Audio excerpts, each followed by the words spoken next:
Vamos abrir as nossas Bíblias no primeiro livro do profeta Samuel, no capítulo 17. História muito conhecida de todos nós.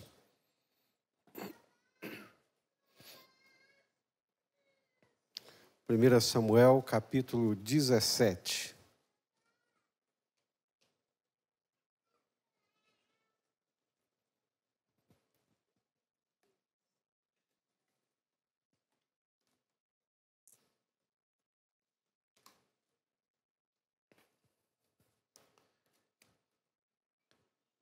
Primeiro Samuel, capítulo 17, a partir do versículo 1, e nós estaremos lendo aqui um pouco dessa narrativa, e eu gostaria que vocês acompanhassem.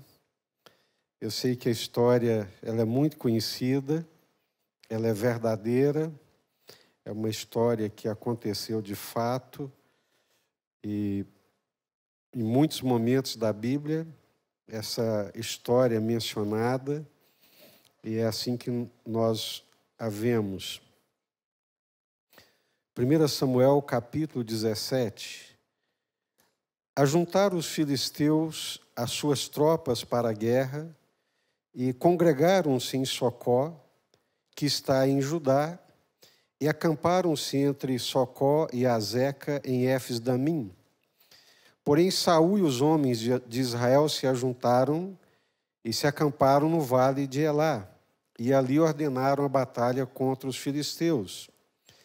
Estavam estes no monte do lado da Além, e os israelitas no outro monte do lado da Quém, e entre eles o vale. Então saiu do arraial dos filisteus um homem guerreiro, cujo nome era Golias, de Gate, da altura de 6 côvados e 1 palmo. Trazia na cabeça um capacete de bronze e vestia uma couraça de escamas, cujo peso era de 5.000 siclos de bronze. Trazia caneleiras de bronze nas pernas e um dardo de bronze entre os ombros.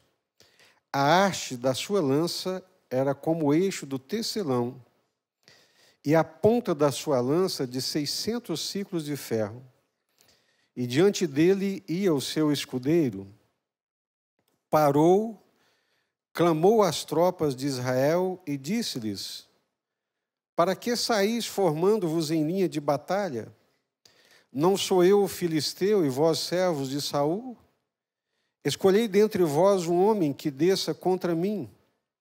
Se ele puder pelejar comigo e me ferir, seremos vossos servos.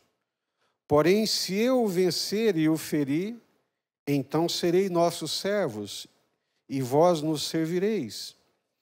Disse mais o filisteu: hoje eu afronto as tropas de Israel.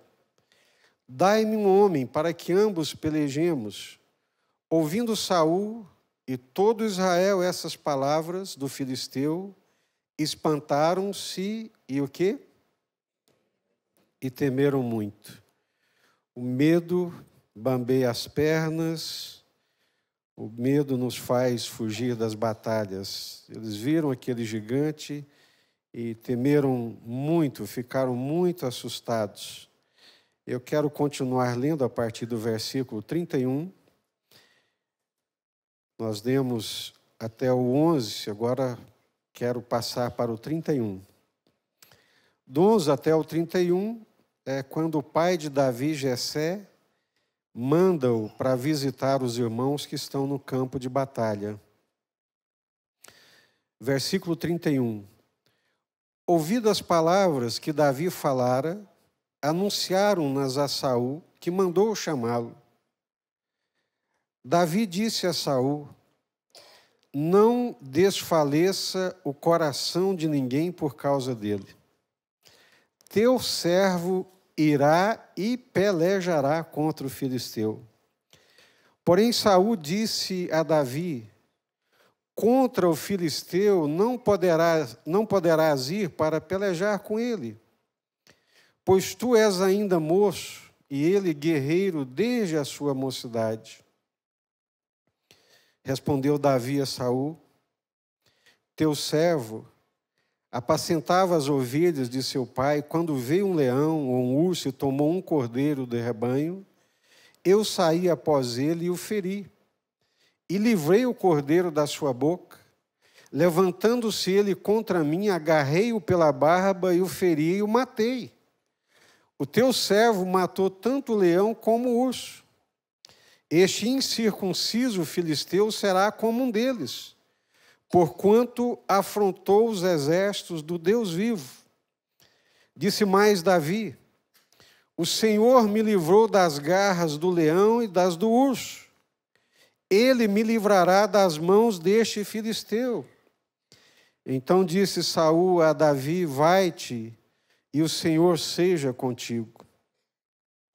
Saul vestiu a Davi da sua armadura e lhe pôs sobre a cabeça um capacete de bronze e o vestiu de uma couraça. Davi cingiu a espada sobre a armadura e experimentou andar, pois jamais a havia usado. Então disse Davi a Saul: não posso andar com isto, pois nunca o usei. E Davi tirou aquilo de sobre si, tomou o seu cajado na mão, escolheu para si 5 pedras lisas do ribeiro e as pôs no alforje do pastor que trazia, a saber, no surrão, e lançando mão da sua funda, foi-se chegando ao filisteu.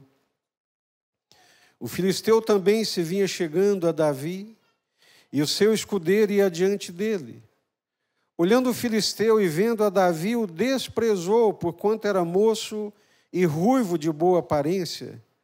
Disse o filisteu a Davi: sou eu algum cão para vires a mim com paus? E pelos seus deuses amaldiçoou o filisteu a Davi. Disse mais o filisteu a Davi: vem a mim e darei a tua carne às aves dos céus e às bestas feras do campo. Davi, porém, disse ao filisteu: tu vens contra mim com espada, e com lança e com escudo. Eu, porém, vou contra ti em nome do Senhor dos Exércitos, o Deus dos Exércitos de Israel, a quem tens afrontado. Hoje mesmo o Senhor te entregará nas minhas mãos. Ferir-te-ei, tirar-te-ei a cabeça, e os cadáveres do arraial dos filisteus darei hoje mesmo às aves dos céus e às bestas feras da terra. E toda a terra saberá que há Deus em Israel. Saberá toda essa multidão que o Senhor salva, não com espada nem com lança, porque do Senhor é a guerra, e ele vos entregará nas nossas mãos. Sucedeu que, dispondo-se o filisteu a encontrar-se com Davi, este se apressou e, deixando as suas fileiras, correu de encontro ao filisteu. Davi meteu a mão no alforje, tomou dali uma pedra e com a funda lhe atirou e feriu o filisteu na testa. A pedra encravou-se-lhe na testa e ele caiu com o rosto em terra. Assim prevaleceu Davi contra o filisteu, com uma funda e com uma pedra, e o feriu e o matou.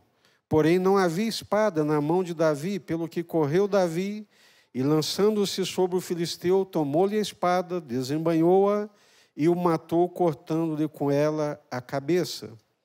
Vendo os filisteus que era morto o seu herói, fugiram. Vamos orar?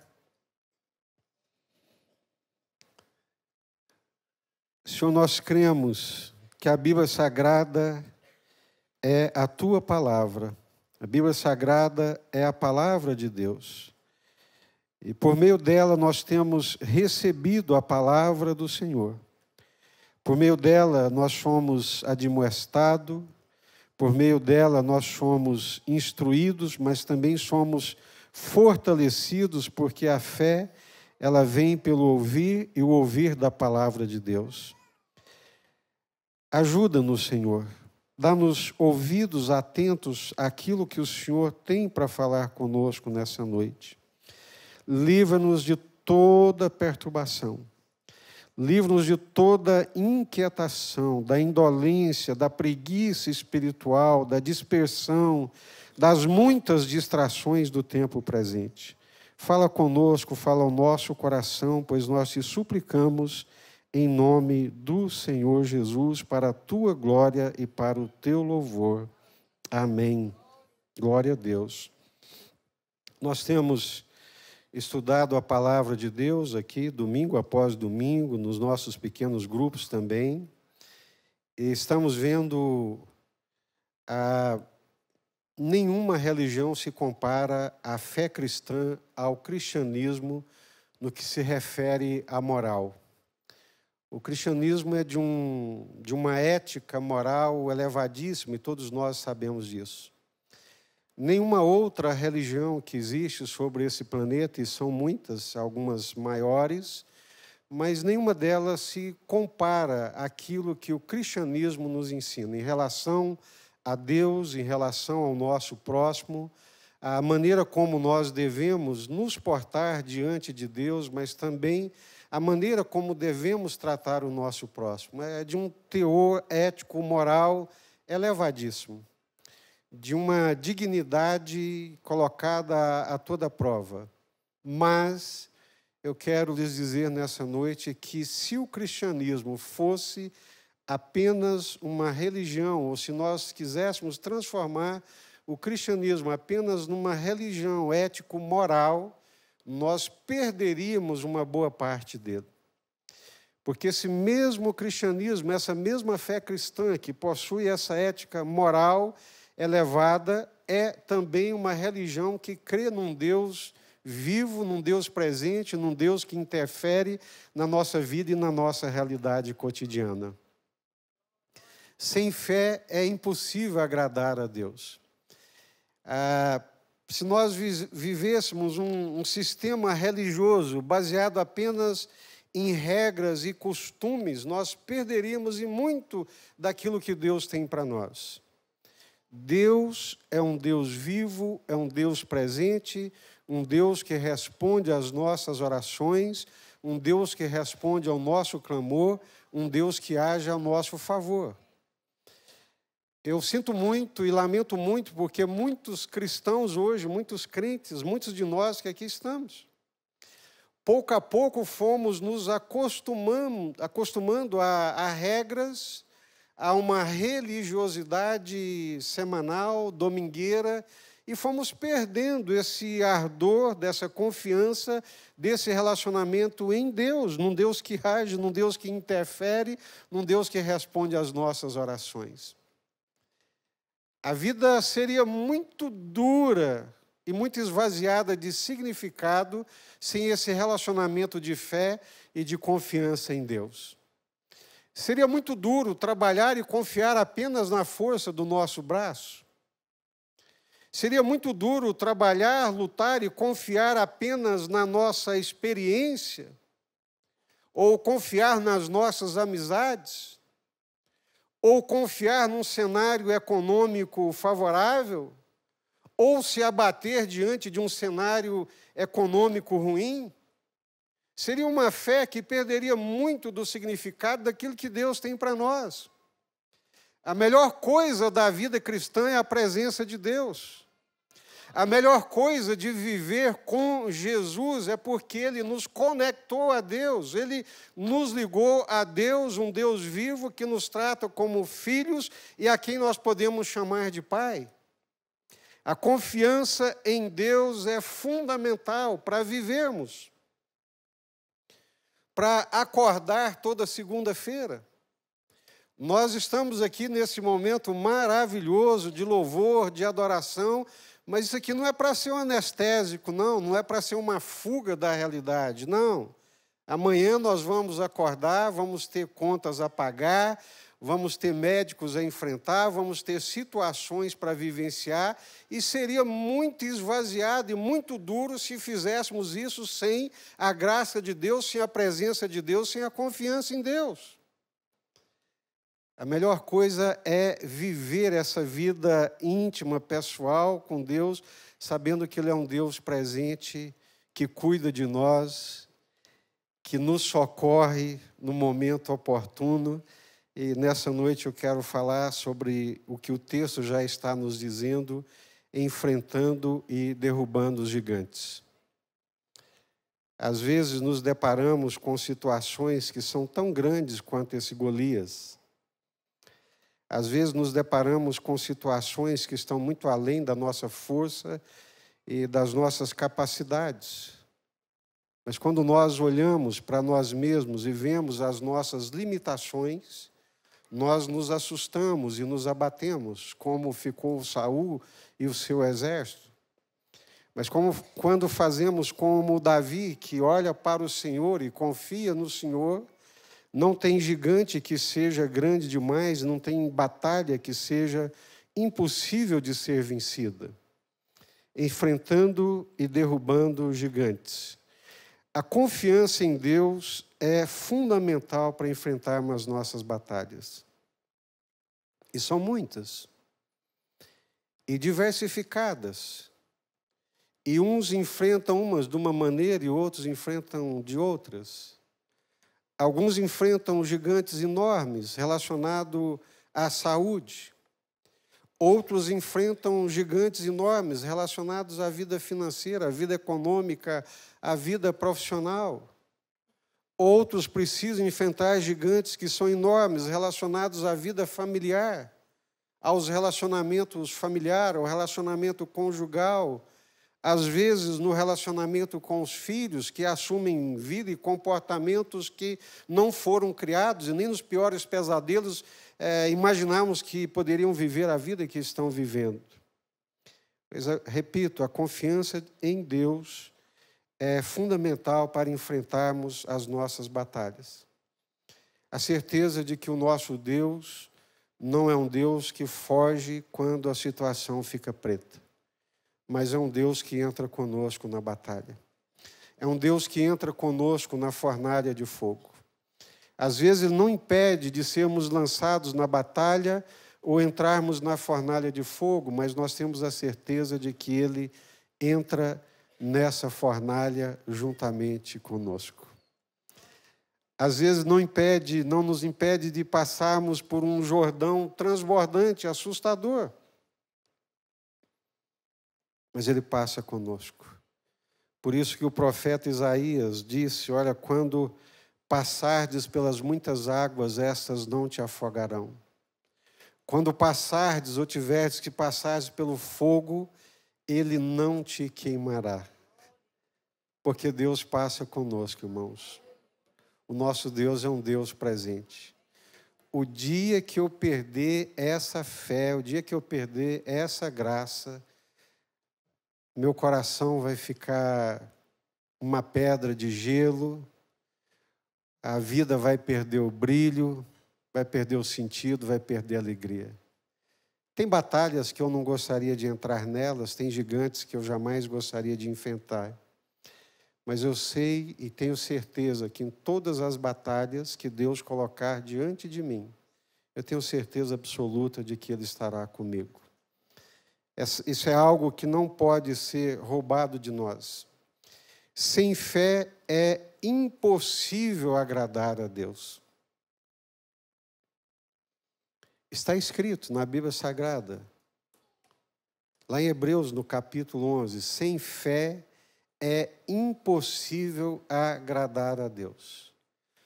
Todo aquele que se aproxima de Deus, creia que Ele existe e que se torna galardoador, recompensador de todos aqueles que o buscam. Buscar a Deus, confiar em Deus, aproximar de Deus é fundamental para essa confiança continuar ardendo e borbulhante dentro dos nossos corações. Davi derrubou o gigante porque ele confiou plenamente no Senhor. Não confiou nas suas próprias forças. Tampouco se abateu com a aparência humana. Tampouco se abateu com o tamanho do gigante, porque os olhos dele estavam postos no Senhor. Enquanto Saul e todo o exército de Israel, que conhecia a Deus como nós conhecemos, enquanto eles olhavam para o tamanho daquele gigante, que era grande mesmo e que era assustador, e ninguém pode vencer batalhas negando a realidade. O gigante era grande e era assustador.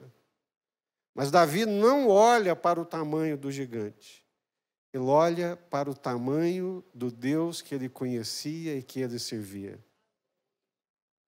Grande é o Senhor, muito digno de louvor.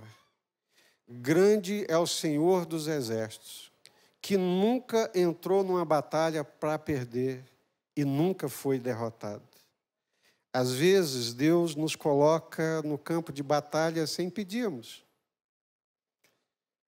Às vezes, as circunstâncias da vida, movida pelo próprio Deus, nos empurram e nos colocam diante de uma batalha que a gente não esperava e nem queria passar por ela. Não passava pela mente de Davi, nem tampouco ele planejou estar naquela batalha.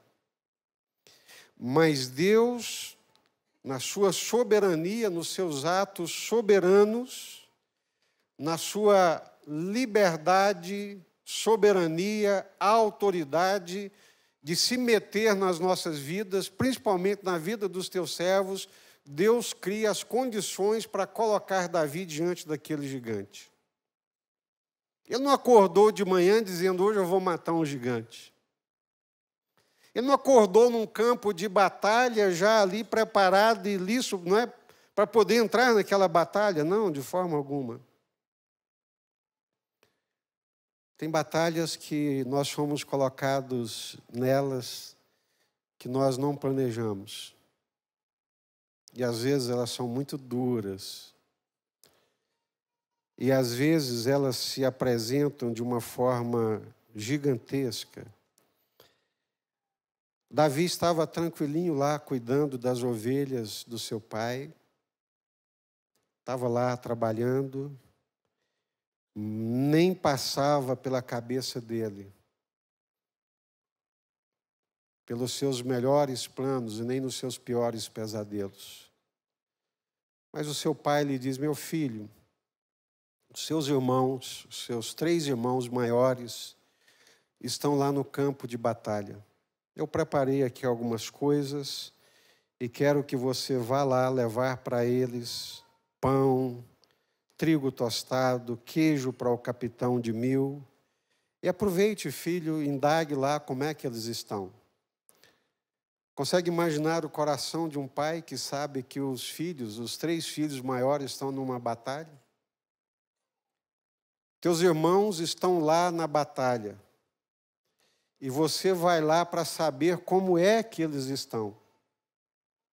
E mal sabia Davi que a batalha dos seus irmãos se transformaria na sua batalha. Mal sabia ele, sem planejar, que Deus estava agindo por trás daquelas circunstâncias para colocá-lo naquela batalha. Batalha grande, batalha enorme. E nós acabamos de ler que o desafio era muito maior do que se esperava. Era um gigante.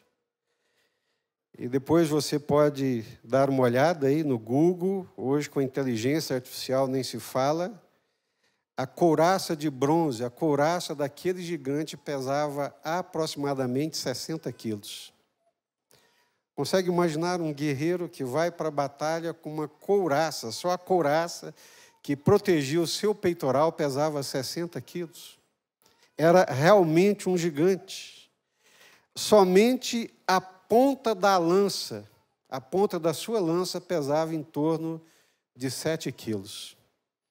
Eu sei que boa parte de nós aqui vão para a academia, quando não vão, os médicos recomendam para ir, né? Já tentou pegar aqueles pesos que eles mandam você levantar assim lateralmente? Quantos quilos que você consegue levantar assim para frente, para cima? Uma repetição de 10 vezes, né? 15 vezes, 5 quilos se transforma numa tonelada. E só a ponta da lança dele pesava 7 quilos. Era um monstro. Era gigantesco. E ele sabia, esse gigante sabia do seu potencial.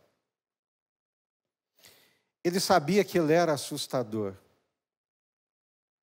Ele sabia que ele impunha medo nos seus adversários, pelo seu porte físico, pela sua força descomunal e pela sua experiência de guerra.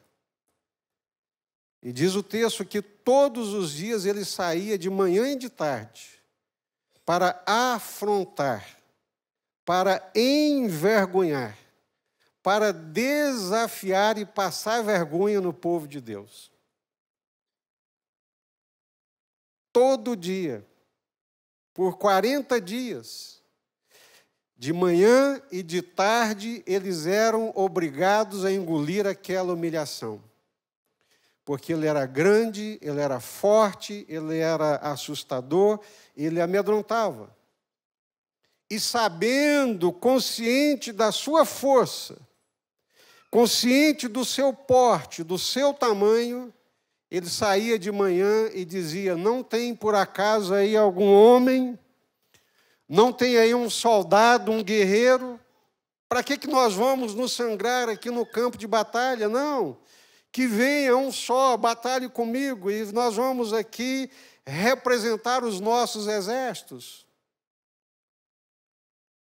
E todo mundo corria assustado e amedrontado. Uma das piores coisas na nossa vida é o medo. O medo nos paralisa, nos acovarda, nos afugenta e retira de nós a vontade de lutar. Medo é uma desgraça. Medo da vida, medo do futuro, medo da situação econômica, medo de envelhecer, medo de adoecer e por aí vai. São tantos medos e tantas coisas assustadoras e mal sabemos que tudo isso nos paralisa. O medo é paralisante. O medo nos acovarda. Mas diante daquele gigante, eles saíram assustados, amedrontados e acovardados. Nós não podemos nos esquecer que em Deus nós faremos proezas. Em Deus nós fazemos proezas. Com a graça de Deus, com o favor de Deus, com a bênção de Deus, com a presença de Deus, no centro da vontade de Deus, nós não precisamos temer. Nós não precisamos ficar assustados com a vida. Não precisamos temer os portadores de más notícias. Não precisamos, gente, porque nós sabemos em quem é que nós temos crido e sabemos onde é que nós estamos depositando a nossa fé, a nossa esperança, pelo amor de Deus. Agora, é fácil falar, né? O duro é confiar. E eu já compartilhei com vocês algumas experiências, e uma delas foi muito marcante para mim, muito marcante. E eu sei que foi coisa de Deus, e por isso eu me permito compartilhar com vocês. Eu estava em Belo Horizonte no ano de 1986, 22 anos de idade. E eu tinha ido para Belo Horizonte para estudar, enviado aqui pela nossa Igreja Batista Central. E chegou no momento, no ano de 1986, graças a Deus por isso, a igreja me enviava um salário mínimo naquela época, 133 mil cruzeiros. Parecia um número grande, mas diante da inflação galopante, era quase nada. E com esse salário mínimo eu tinha que pagar aluguel em Belo Horizonte, pagar o seminário, pagar a comida e pagar o transporte. Eu morava, já estava acostumado, morava num quartozinho. A Márcia chegou a conhecer quando foi lá, na minha formatura, e dividi esse quarto com um colega. Primeiro dividi esse quarto com um colega de Salvador, que ainda hoje somos amigos, irmãos. Depois ele retornou para Salvador, eu passei a dividir esse quarto ali com outro colega da faculdade agora, de Araxá, que é um dos pouquíssimos amigos que não se esquece do dia do meu aniversário. Eu posso ter certeza que até a minha família vai esquecer, mas ele não se esquece. Somos amigos porque dividimos momentos duros da vida e da existência. Morava, alguns aqui são de Belo Horizonte, a Eduarda de Belo Horizonte, outros que conhecem. Morava no bairro da Floresta, na rua Célio de Castro, número 135. E a situação foi apertando. Aí eu cortei o transporte. Levantava mais cedo, ia para a faculdade, para o seminário de pé. Tanto é que quando eu vinha para Anápolis, eu chegava aqui pesando 65 quilos. Acho que eu estou precisando caminhar mais, porque hoje eu estou com 80 e lá vai fumaça, né? Cortei o transporte, ia de pé. A coisa arrochou mais um pouquinho. Cortei o café da manhã. E aí a gente vai cortando. Eu estava acostumado, fui pobre a vida inteira. Aí chegou um momento que eu tive que cortar uma das refeições além do café da manhã. Cortei o transporte, cortei o café da manhã, cortei o jantar. Só ficava com o almoço da faculdade. Eu não tinha vergonha, não. Chegava no bandejão, ali na Universidade Federal de Minas Gerais, o restaurante era na Faculdade de Engenharia, na Rua Espírito Santo, e pegava o bandejão, parava na frente da servidora, ela punha 2 colheres e eu sabia que seria só no dia seguinte. Aí eu orei e falei, Senhor, não está dando mais. Eu preciso de uma intervenção do Senhor. Era quem eu tinha para recorrer. Não tem pai, não tinha mãe, não tinha irmãos, mas tinha o Senhor, graças a Deus por isso. Eu preciso de uma intervenção do Senhor. Eu não sei o que o Senhor vai fazer, mas eu preciso. A coisa está apertada. Já contei para vocês. Um dia eu desço do elevador da faculdade de economia, na Avenida Curitiba, número 832, em Belo Horizonte. Desço, entro no hall da faculdade e os meus olhos são levados para a parede. Eu bato os olhos na parede, está lá um edital de convocação para um concurso de monitoria. A igreja me mandava um salário mínimo. Se eu passasse naquele concurso de monitoria, a minha renda dobraria 100%, porque além de melhorar o meu currículo, eu ainda ganharia um salário mínimo do governo federal para ser monitor de economia, introdução à economia, na Faculdade de Filosofia da UFMG.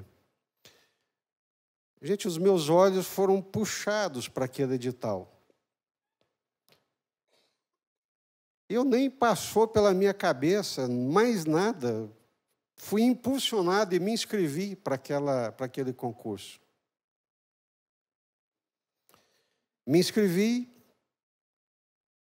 Eu não sei o que se passava na minha cabeça, estava tranquilo, estava em paz, até quando eu vi os meus concorrentes.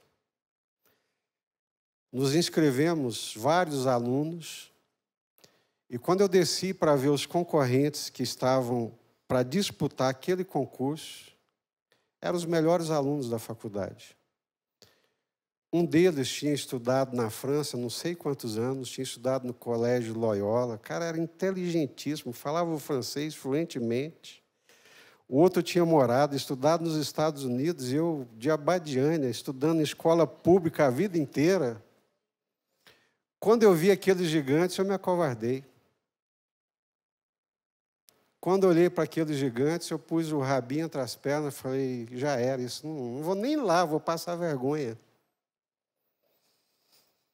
Porque dependendo do tamanho do gigante, a forma como você olha para ele, você se enche de medo e se acovarda. E foi o que aconteceu comigo. Tem vergonha nenhuma dizer para vocês, eu me acovardei. Eu bati em retirada sem nem sequer ir para o campo de batalha. A prova era numa segunda-feira e eu já tinha desistido, colocado a viola no saco. E naquela noite eu fui na Igreja Batista da Floresta, pertinho de casa onde eu morava. E o pregador daquela noite ele pregou lá em Apocalipse, no capítulo 3. quando diz: quando o Senhor abre uma porta, ninguém fecha. Quando o Senhor fecha uma porta, ninguém abre. Gente, e aquele homem pregava com tanto entusiasmo, com tanto poder e com tanta autoridade do Espírito Santo, que meu coração ardia, meu coração queimava, até que ele parou, apontou para mim desse jeito. Tem portas que Deus abre e nós nos acovardamos. Deus abre a porta e a gente não passa por ela porque somos covardes, medrosos. Pum, mas me deu um choque ali naquele instante. Eu falei: Deus, o Senhor está falando comigo? Quando Deus abre uma porta, ninguém fecha. Quando Deus fecha, ninguém abre.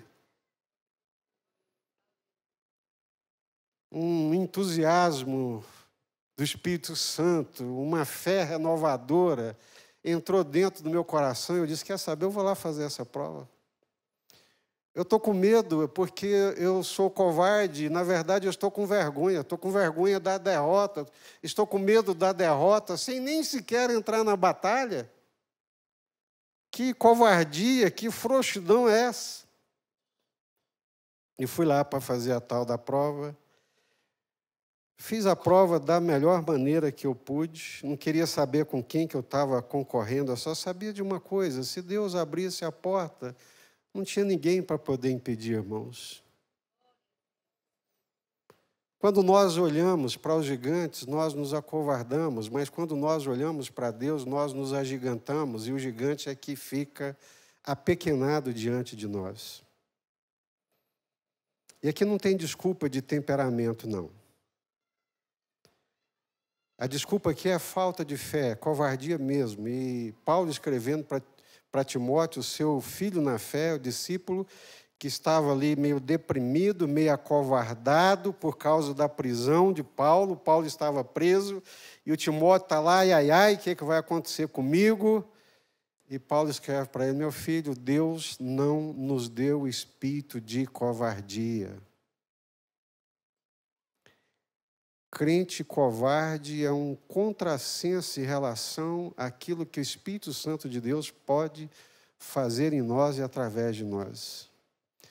Deus não nos deu espírito de covardia, muito pelo contrário, nos deu espírito de poder, que mais? De amor e de moderação. Fui lá, fiz a prova e esqueci da prova que havia feito. Segui minha vida, continuei nos meus arroxos, até que um dia, telefone analógico tocava lá na casa da dona Angelina Notti Torre, uma italiana que alugava aquele quarto para nós. Jesus, telefone. Pensei que era a Márcia, saí correndo. Cheguei lá, atendi. É da Universidade Federal de Minas Gerais, da Faculdade de Filosofia. Estamos ligando que você passou no concurso de monitoria, providencia os documentos tal, e vem aqui para poder fazer parte dessa monitoria. Glória a Deus. A minha renda dobrou em 100%. Agora já podia ir de ônibus, podia tomar o café da manhã, podia almoçar, podia jantar. Estava tudo abençoado e tudo tranquilo. Deus cuida de nós. Deus cuida dos seus. Deus cuida dos seus.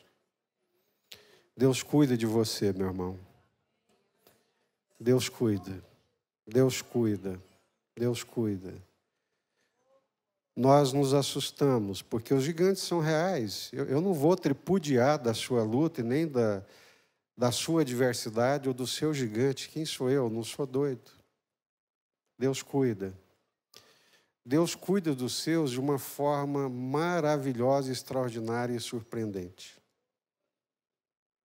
Deus cuida dos seus. Davi chega naquele campo de batalha, e nós lemos aqui, e ele sai perguntando para um e para outro como que era aquilo.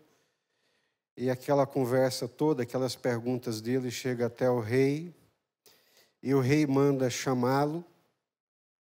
E o Davi, garoto, vira para o rei e disse: Rei, não desfaleça o coração de ninguém por causa dele.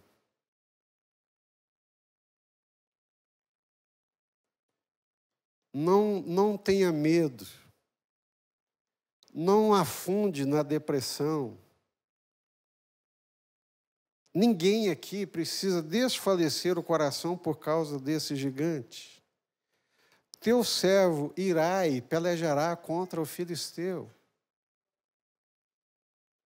E o rei vira para ele e diz: meu filho, contra esse aí você não pode, você não consegue, você não vai pelejar contra ele, pois você é muito jovem.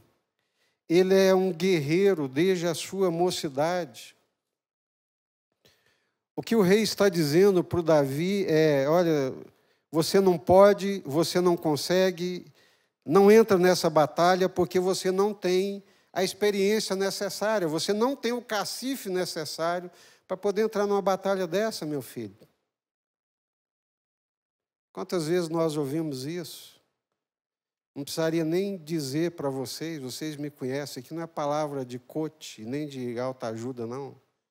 Isso aqui é palavra para você confiar em Deus, confiar no Senhor. Não confie em você, não. Mas também não confie no que os outros pensam a seu respeito ou dizem a respeito de você. Não confia nisso, não. Meu filho, você não pode, você não consegue, você não tem experiência. Experiência é algo fundamental, mas não é a coisa mais importante do que a confiança no Senhor. Ah, eu não vou fazer isso, não consigo, não posso, o fulano diz que eu não consigo, que eu não posso. Não.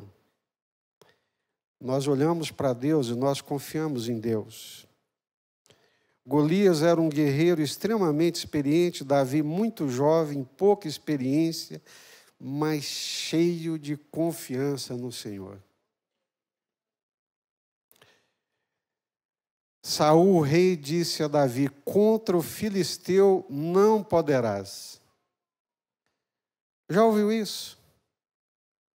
Você não pode, você não consegue, você não tem o dinheiro necessário, você não tem a formação, você não tem a experiência, você está avançando na lua pensando que é queijo, isso não é para você, isso custa muito, isso é difícil.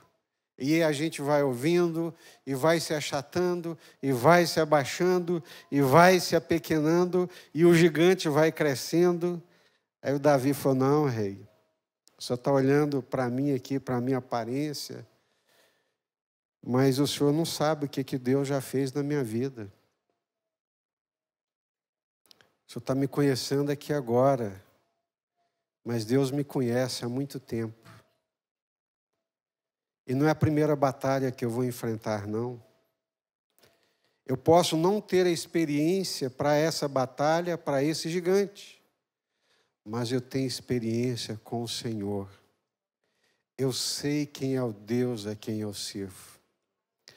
O Deus a quem eu sirvo é o Deus que já me livrou e tem me livrado em muitas situações. Só para você ter uma ideia da minha experiência com Deus, um dia eu estava cuidando do rebanho que nem era meu, o rebanho do meu pai. E veio lá um urso, pegou um dos cordeiros, e um leão pegou um dos cordeirinhos, eu fui atrás dele. Ele voltou para mim, eu peguei pela barba e o matei e tomei o cordeiro de volta. Ele tem coragem. Ele é ousado. E essa coragem e essa ousadia vem do Espírito Santo de Deus. Davi não tinha experiências com batalhas, é bem verdade, mas tinha experiências com o Senhor. Ele sabia quem era o Deus a quem ele servia. Davi tinha coragem de enfrentar leões e ursos, porque o Espírito de Deus estava nele. Ele tinha sido ungido pelo profeta Samuel, e a partir daquele momento que ele foi ungido, o Espírito de Deus passou a fazer parte da vida dele e da existência dele. Que delícia, gente. Que delícia, que coisa extraordinária. é saber que o Espírito de Deus, o próprio Deus, habita em nós, que nós também, à semelhança de Davi, fomos ungidos com o Espírito Santo de Deus.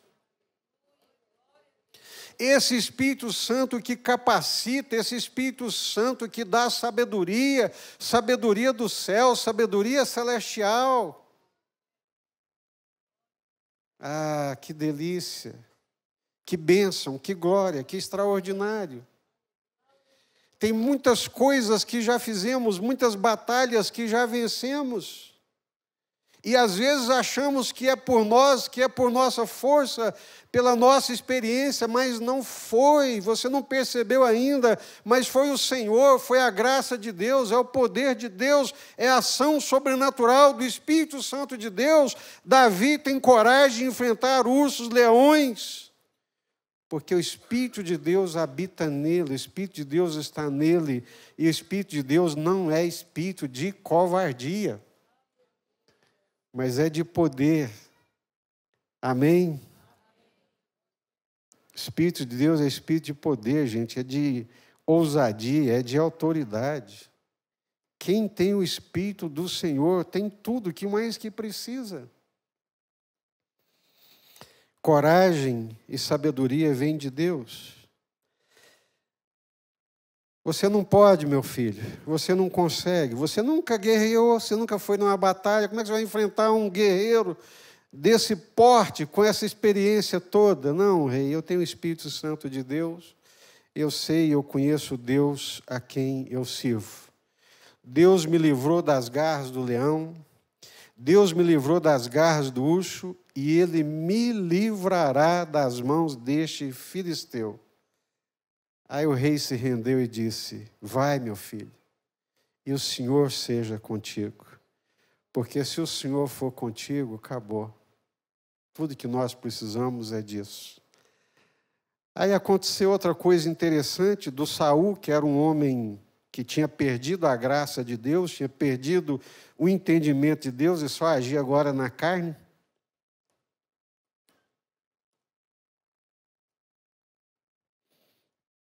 Não agia mais na direção de Deus, pega a armadura dele e veste no Davi. E o Davi tenta andar com aquele negócio, com aquela espada, e não dá. Ele ficou troncho, né? Ficou sem jeito, ficou sem banda. Porque nós precisamos aprender a lutar com o que Deus tem nos dado.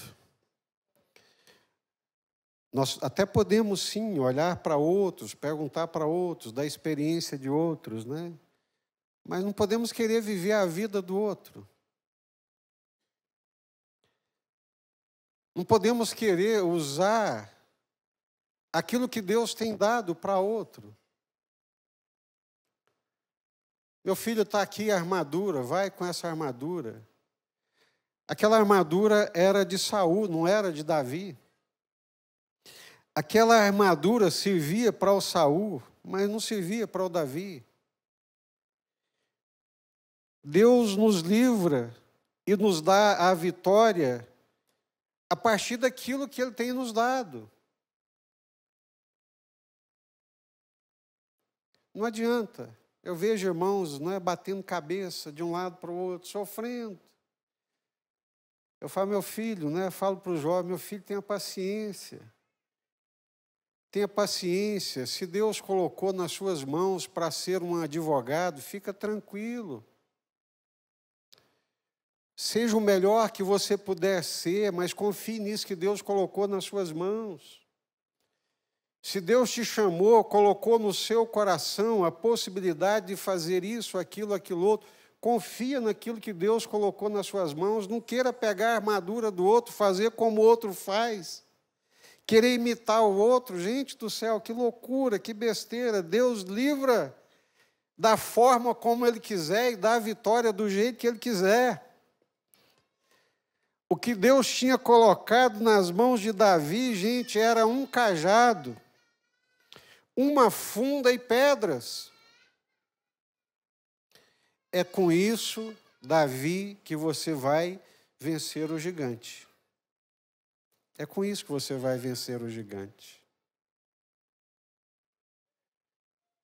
Hoje nem tanto, né? Mas há um tempo as pessoas elas focavam em determinados tipos de profissão porque achavam que aquilo é que ia livrá-las, fazê-las bem-sucedidas, e se frustravam. Não, gente. Nós precisamos daquilo que Deus nos dá, é daquilo que Deus coloca nas nossas mãos. Aleluia. Glória a Deus. Confia no Senhor.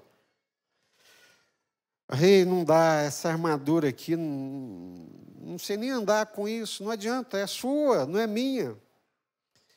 Eu já briguei com leões, com cajado, eu tenho uma funda, Deus me ensinou a tirar pedras com essa funda, e eu vou enfrentar o gigante, é com esse pedaço de pau, com esse cajado, é com uma funda e é com pedras.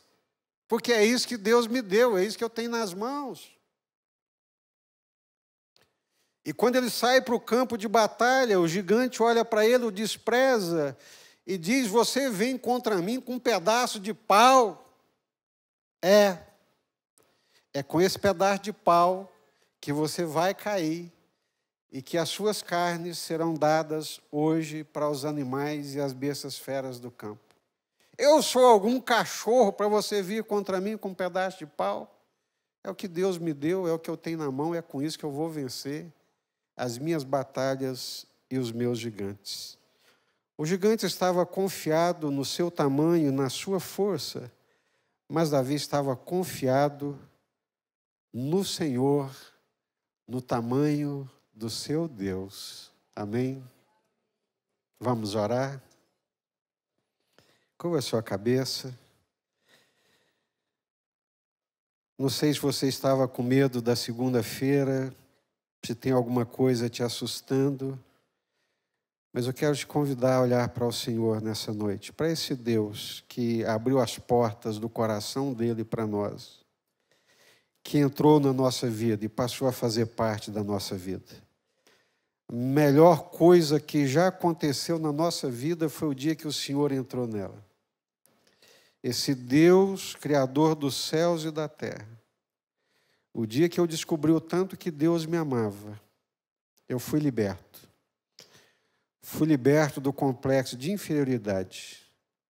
Fui liberto da minha história de vida muito ruim.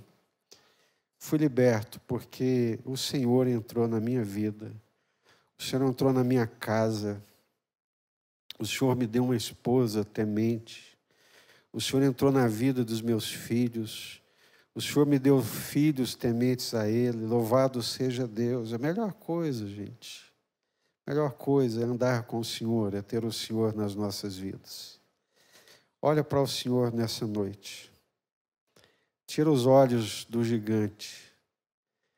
Tira os olhos do medo, da angústia, da agonia e olha para o Senhor. Entrega nas mãos do Senhor. Confia no Senhor.